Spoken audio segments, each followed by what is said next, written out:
I'm Kayla and I'll be turning 55 soon. I have a son named Nick, and I divorced my husband when Nick was in middle school. The reason was my husband's infidelity.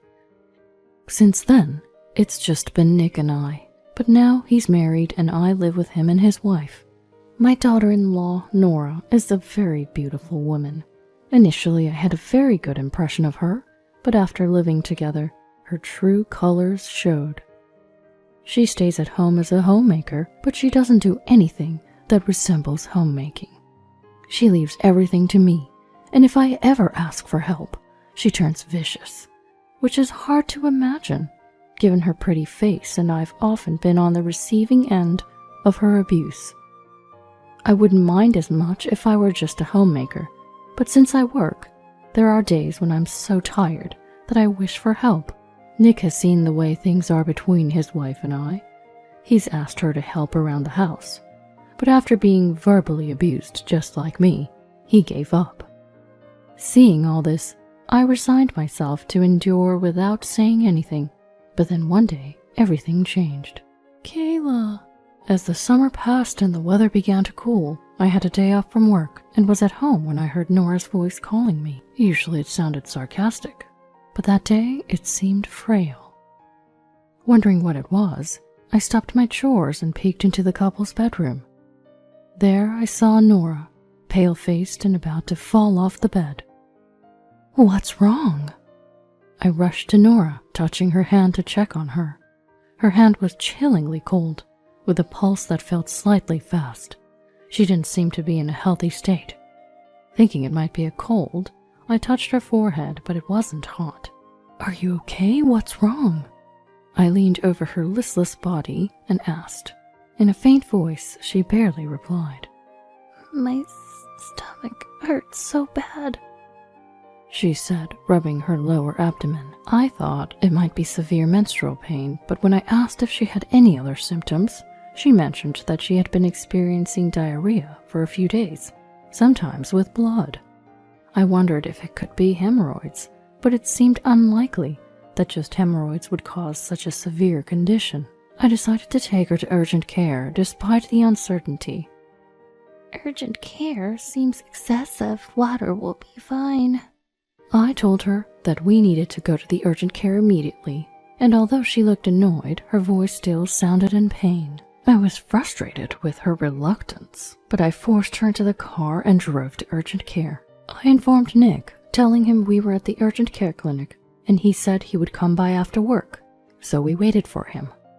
The waiting room was full of people, and it looked like it would be a while before Nora's turn came. Nora chose an empty spot on the long bench and just lay down as if all strength had left her. She must be feeling pretty awful to find it hard to even stay awake. Worried, I kept an eye on Nora while waiting for our turn. How long had we been here? After about 2 or 3 hours, we were finally called into the examination room. It was a struggle, but I managed to help the barely rising Nora to enter with me. That's where the conversation and a series of tests began. We'd arrived at the clinic sometime after 2 p.m., but by the time all the tests were done, I think it was past 5 p.m. Not only was Nora worn out from being tossed around for tests, but I was also beat from just being there with her. It's exhausting, whether it's an urgent care clinic or not. I sat down next to the exhausted Nora and let out a heavy sigh. Then her name was called. I got Nora up again, and we entered the indicated examination room, locking eyes with the doctor inside. The doctor wore a grave look and said we needed more detailed tests, and then Nora had to be admitted immediately at the hospital. I knew this would happen. Afterwards, a nurse led us to the room Nora would be staying in and handed me a paper with a list of things she'd need. Dr. Miller, I know you will understand, so I'll skip the explanation, the nurse said with a smile outside the room. I scratched my head and looked at the nurse. I'm a family member of the patient, you know. How about giving me a little rundown? I said with a forced smile. The nurse sighed heavily. Dr. Miller, you know how busy we are, right? Please. With that, the nurse headed towards Nora. The reason the nurse spoke to me that way was because I'm an internist here. I've been around since my residency, almost 30 years now. Everyone, nurses and doctors alike, knows me here. But Nora doesn't know I'm a doctor. Nick thought it best to keep it under wraps. He said if people found out I was a doctor, they'd start hounding me for money.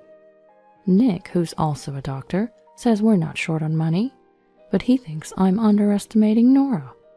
I didn't understand what he meant by that at the time, but looking at Nora now, it's clear. She does nothing, even though she's a homemaker and controls all the money Nick earns, doing as she pleases with it. When she's well, she goes shopping and comes back holding shopping bags from fancy brands, which is a bit off-putting to see. I've asked the hospital not to mention that I'm one of their doctors, so Nora won't find out. For now, I've left everything to the nurses and decided to go home to get Nora's things for the hospital stay. As I was grabbing items like clothes, a toothbrush, and a cup, Nick came back. Looking at the clock, it was already 7 p.m. "I'm home," he said. "Oh, didn't you stop by the hospital?" I asked, thinking he wouldn't be home this early if he had. Nick let out a heavy sigh and put his bag down onto the dining table. "I called as I was heading there, but she told me there's nothing I can do. Instead, she told me to go buy sweets, and while I'm at it, pick up her things from the house." He recounted with a wry smile. Nick was exhausted deep down, no doubt about it. "Well, I've just finished getting ready, so I'll bring it over," I said, mirroring Nick's wry smile. With that, we set off again for the hospital, where Nora was admitted. Upon reaching the hospital and entering Nora's room, the sight of her connected to an IV and fast asleep from exhaustion greeted us. She's truly lovely when she's peaceful, I thought, though I could never tell her that. Nick quietly arranged her things without waking Nora, then sat down on a chair. What could it be? He muttered under his breath. Watching him, I felt his concern. I tilted my head. From what I've heard, it's hard to say. Let's just wait for the results of tomorrow's colonoscopy and blood tests. Nick nodded in agreement, and we headed home. The next day, I had work, thinking I'd check on other patients while waiting for Nora's diagnosis. At work, another doctor stopped me to discuss Nora's condition. The diagnosis was Crohn's disease. It's an intractable disease with an unclear cause, yet it's also a condition that many people suffer from. It seemed that Nora's condition had worsened, putting her in a serious state. I was frustrated with myself as a doctor for not realizing it sooner. The presence of a tumor also raised the possibility of colon cancer, and we might need to plan surgery. For now, I had to leave it to the other doctor to explain the situation to Nora. After finishing my shift and changing, I couldn't shake my concern for Nora, so I headed to her room, out of my white coat. Inside, I found Nora's mother, Victoria, talking to her. "You'll be fine. This is a big hospital, and the doctor also said you'll be okay." She seemed to be encouraging Nora. I waited for a pause before entering the room. "Nora, how are you feeling?" Victoria noticed me enter and turned my way, her face swiftly turning into a scowl. I was taken aback and stopped in my tracks. "You, living under the same roof and not noticing my daughter's condition? Nick's a doctor, isn't he? You've both been so useless." She lashed out. Her words struck a nerve, but I found myself speechless. Her face turned beet red with her breaths heavy, seeming on the verge of jumping at me. "Seriously, the least you could do, since you hardly work, is quit your job and devote yourself to Nora." When Victoria noticed my silence, she raised her voice again. "Even if you don't know about my job, nobody has the right to say such things," I thought, feeling a bit offended. But I realized that arguing wouldn't solve anything, especially not in front of a sick person. I simply apologized to Victoria and turned my attention to Nora.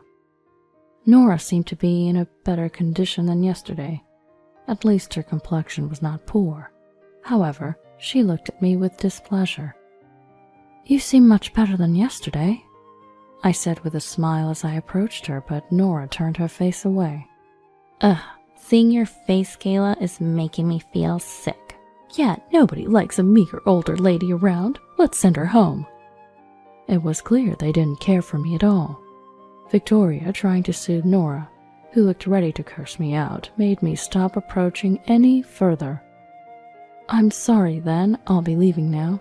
With those words, I left the room quickly and closed the door behind me. Feeling a bit upset myself, I headed home. Nick arrived soon after, having visited Nora, and it seemed he had learned of her Crohn's disease. He lamented not noticing earlier, sharing the same sentiments as me.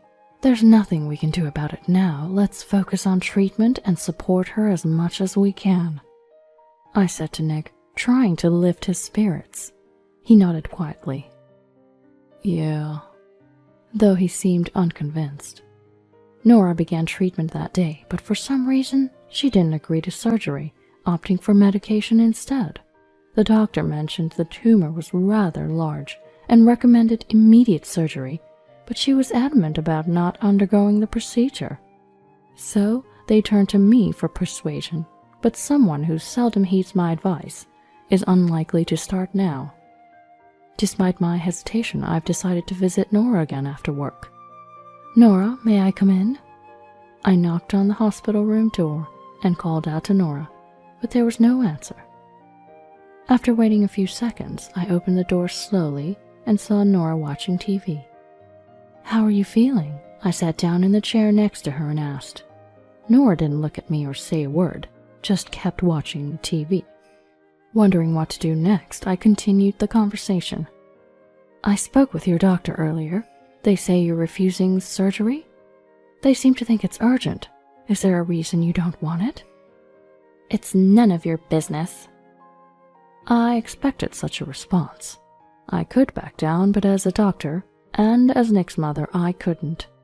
Don't say that, let's just talk about it. Nora sighed heavily and turned off the TV. She didn't look at me, but stared outside instead. They said it would cost over $30,000, including the hospital stay. So I just thought it was impossible. $30,000? I blurted out in surprise. It's a waste, right? She chuckled through her nose and pulled the blanket over her, but I wondered if she was regretting her words. She certainly seemed to need this. Pondering what to do, an idea struck me. I'll pay for it. That would be all right, wouldn't it? At that, her wide eyes opened even wider to look at me. You can afford that with your non-paying job? It's fine, I have savings, enough to cover this. You're not going to ask for it back later? I won't, so please go ahead with the surgery. I realized I must not have her trust, but this was no time to dwell on that. I just hoped she would accept the offer sincerely. After some thought, she gave a small nod. I smiled, left the hospital room, and informed the attending doctor. I also felt I should tell Nick, so when I got home I did, and his expression turned to one of mild distress. I'm so sorry, I should be paying, but this really helps. Do you not have savings? Understanding he was still young, it was surprising that a doctor of a few years had no savings. When I pressed, his expression grew even more troubled. All the money went to Nora, even the savings. I really don't know what to do now. Watching him bury his head in his arms on the table, I felt sorry for him. You should take charge of the finances. I want to, but she gets angry when I suggest it. According to Nick, she was so modest while they were dating, never fixated on money. But after getting married, she became a different person, quick to anger, throwing fits over trivial matters, and not shying away from spending money. Nick regretted tying the knot, but seemed unable to make the leap to divorce. Maybe he's too kind, thinking that if he just endures, Nora wouldn't have to be unhappy. Then, with Nora's diagnosis of a serious illness, it only made it harder for Nick to consider leaving. Certainly, if he were to propose divorce to a seriously ill Nora now, he'd be met with cold stares. I just told Nick that for now, he should focus on helping Nora get a bit better, and we'd think about the rest later. A few days went by, and on a day when Nick and I both had off, we went to see Nora. Entering the hospital room, Victoria was there too. Hello. As I walked in with Nick, Victoria's glare hardened, but having grown somewhat immune to that look, I approached Nora without faltering. Nick, apparently not used to it, stopped in his tracks and didn't come closer. "How are you feeling?" I looked at Nora, whose complexion seemed a bit off, maybe not feeling well. "I don't know." Her response to my words might be a small sign of progress. I smiled at Nora's words and pulled out a check from my bag. I had put it in an envelope. "Here, this is what I promised you before." As I handed it to her, Nora's eyes lit up. She grabbed it and immediately checked inside. She looked pleased, as if she'd been waiting for it. From the outside, you'd think she loved money, which left me with a wry smile. "What's this?" Victoria, unaware of the money situation, widened her eyes at the check in Nora's hands, then shot a sharper than usual glare my way. "What is this?" "This is for the treatment expenses. Nora was worried about the costs," I replied, wondering if I should have gotten Victoria's permission beforehand, to which she narrowed her eyes and scoffed. "Playing the savior? Don't get ahead of yourself." With that, she snatched the check from Nora's hand and pushed it back at me. Nora whispered a small, "Ah," but quickly looked down when Victoria glared at her. "I didn't mean it that way. I just heard that it would be better to have the surgery as soon as possible." "There's no need. This child is strong and can make do with just medication." "The doctor in charge didn't say that." I wonder why Victoria is so against surgery. It's as if she can't entertain the thought. I look over to Nick, keeping my distance, but he shrugs, seemingly clueless. "Nora says she's fine with it." Turning away, Victoria speaks, and I shift my gaze to Nora. Then Nora looks away uncomfortably. "That's right. I don't need any surgery. Just leave me alone." Despite her agreeing to the surgery earlier, I feel incredibly disappointed. "But what if you have cancer?" "Can you just shut up? I don't want to hear an outsider's opinion." Nick tries to speak up to persuade her, but Victoria cuts him off. "We don't plan to listen to you, so could you please go away?" "Yeah, just go away." As I run out of things to say, Victoria pulls my arm, urging me outside. Nora joins in with a laugh. Nick looks puzzled and troubled. "Please, wait. Mom has gone through such lengths." "Quiet. I married a doctor and ended up with such a quack. You don't earn much, and you're totally useless." At that, Nick's expression changes. Clearly, he's angry. It's bad when Nick, who rarely gets angry, is provoked. I grab Nick's shoulder and shake my head to calm him down. Nick looks at me, biting his lip, barely containing his anger. "Nora, are you really okay with this?" Deciding they won't listen to anything more, I turn to Nora one last time. Nora frowns, but then looks at me with a forced laugh. "I'm fine. Now please take that quack and leave." At her signal, I take Nick's hand and leave the room. Opening the door, a nurse stands there, her face awkward. "That's the situation, so please pass it on to the attending doctor. I don't care anymore. Let her do as she pleases."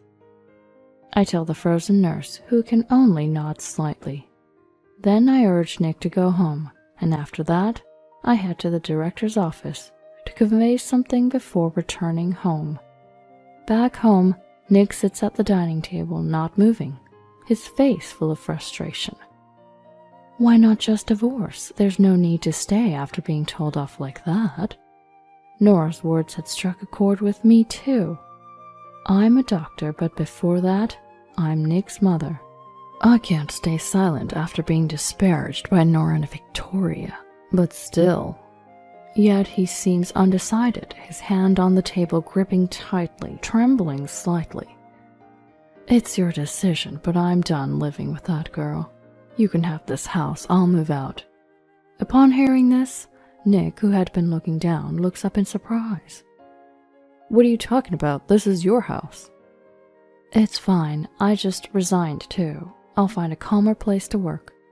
Indeed, The reason I went to the director's office earlier was to submit my resignation request.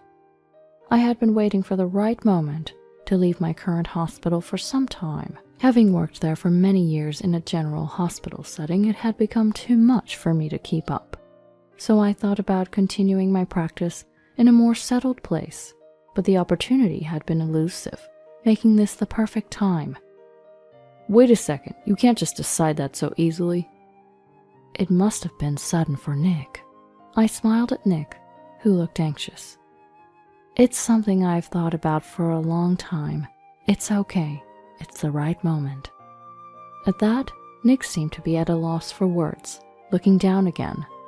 Without saying anything more to Nick, I went into my room, checked online for a property in the area that I thought was good, and started preparing. Months later, as I told Nick, I moved away from the place I had lived before, relocating to a much more rural area. I managed to fit in with the community and am working as a doctor in a small hospital. And now, Nick lives with me. He had divorced Nora, sold his house, and moved down here. From what I heard, Nick spent some time with Nora, trying to convince her to get treatment. But whether it was because of Victoria or not, she never had the surgery, and her condition just worsened. But she still had the energy to berate Nick, and seeing that she never changed, Nick grew tired of it, especially when Victoria started demanding alimony, blaming him for Nora's condition, calling him a quack. Those words led Nick to decide to leave Nora. He offered alimony in exchange for a divorce, and although Victoria was against it, Nora agreed, and they divorced rather swiftly. Later, Nick heard that Nora's condition was indeed a malignant tumor, progressing rapidly due to her youth, advancing to the terminal stage. Victoria begged the doctor to do something, but was told it was hopeless and that she won't live much longer, which she tearfully relayed to Nick over the phone. Nora also reached out to Nick for help, but since she had refused it when it mattered, he did not respond. It may seem heartless, but this was a consequence of their own making. Nick was down for a while, wondering if it was his fault, but as time passed, he found peace and is now working diligently at a new hospital. I sometimes think of Nora, but now there is nothing I can do. I just hope she can spend what time she has left in happiness.